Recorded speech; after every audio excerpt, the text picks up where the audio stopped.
My name is Jessica Lobo, and I am documenting my process of the pre, during, and post-op TTO and MPFL surgeries I'll be having on my left knee. So that's a tibial tubercle osteotomy, and then a medial femoral ligament alignment.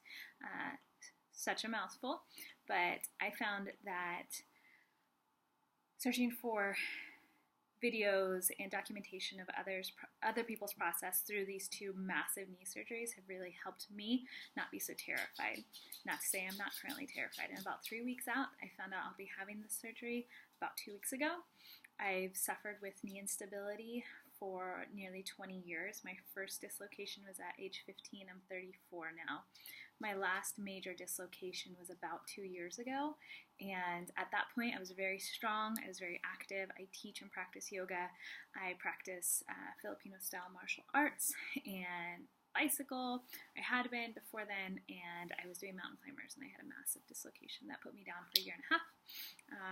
Also created huge amounts of anxiety and depression. Yeah, and so that's basically been my life, these ups and downs of getting stronger, dislocating, dealing with that, and then coming back. And it's like these huge peaks and valleys. And so that's why I've made this decision. And it almost feels like elective surgery, but it's not. It's something that's going to need to happen. And what I found is sooner rather than later is probably going to be the best. Yet, while we're young and we can heal and we're still strong. So what am I doing right now? I am preparing as best I can, first by, like I said, seeking out others that have had these procedures. So I got in contact with a woman named Sarah Spalding. She is a semi-pro soccer player, and now she's training to go pro a year out from her massive, she had the same thing, a TTO and MPFL. So I need to see that in my life. Yes, there are other people out there, and they've shared their struggles, and I know there's going to be struggles. I'm not going to pretend like there won't be. Going into this really quite realistic, but there are also people that are finding success and are finding their way through that struggle, and so I need that in my life, and so I'm trying to harness that as I go through, and so I can bring it to the next person who's going to go through this and needs this support.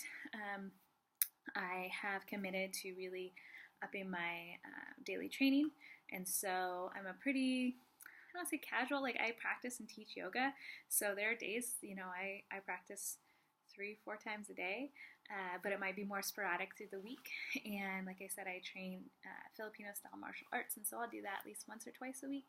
But I'm not consistent every day with cardiovascular, especially just because with such an unstable knee, it's difficult to do cardiovascular exercises that I'm used to. So I was an athlete before this dislocation happened. I was a catcher softball, which is great on the knees. I was a cheerleader, so I threw girls up in the air, played a lot of basketball. Anything it could do that was horrible on the knees, I did. So that's kind of what brought me here. Bad anatomy and a lot of impact sports.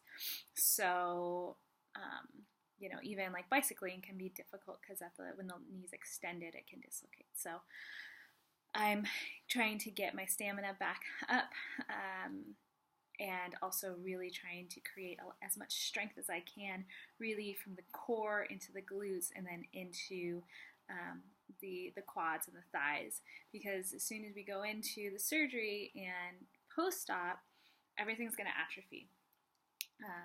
What does that mean? So I'm going to lose all that muscle mass, and so my thinking is the more muscle mass I can create, when I lose it, I'll be at a better starting point when I can start to build it back up again. So can't see that why that would hurt. So I got myself a personal trainer. We're meeting next week. Picking up my stationary bike I'm going to put in my apartment this weekend, and just doing clamshells and squats and any other exercise I can find that can really start to strengthen the legs, and trying to find time for that every day. So like I said, my hope is to document from here on out. Today is November 15th, and my surgery is on December 9th. Brings me a ton of anxiety, and I get really cold feet just last night. we'll skip all that. But I had to move through it because this is delayed gratification. My knee's just going to get worse. Dislocations are going to happen. The next time I dislocate it, where am I going to fall? How am I going to fall? Am I going to hit my head? So this surgery, hopefully, is going to create stability in my knee. It's going to take a while. 6 to 12 months for recovery, full recovery. Another thing I've read, there's no such thing as a full recovery. It's always going to be wonky. Well, it was wonky to begin with. Now it's just going to be wonky in a different way, and hopefully it's going to be more stable. So, these are my hopes, is that I can go in strong and mentally, physically, and emotionally prepared. Those are the 3 things I'm going to be focusing all of my energy on for the next 3 weeks. It's the only thing that's within my control, within reason. So that's what I'm going to grab onto. I'm going to get people involved and around me that are going to support me and, give me positive feedback, be able to help in any way, especially my poor husband. He's going to be taking care of me, so finding help for him, and then figuring out, okay, how am I going to keep myself busy, and especially when I'm in a lot of pain. I've read that too. First few weeks are just pain management, so getting myself prepared for that. So what does that look like? So so that's the first leg. I just wanted to introduce myself and say that I have so benefited from the experience of others during this journey, so now I'm here to share mine. So we'll see you in the next video.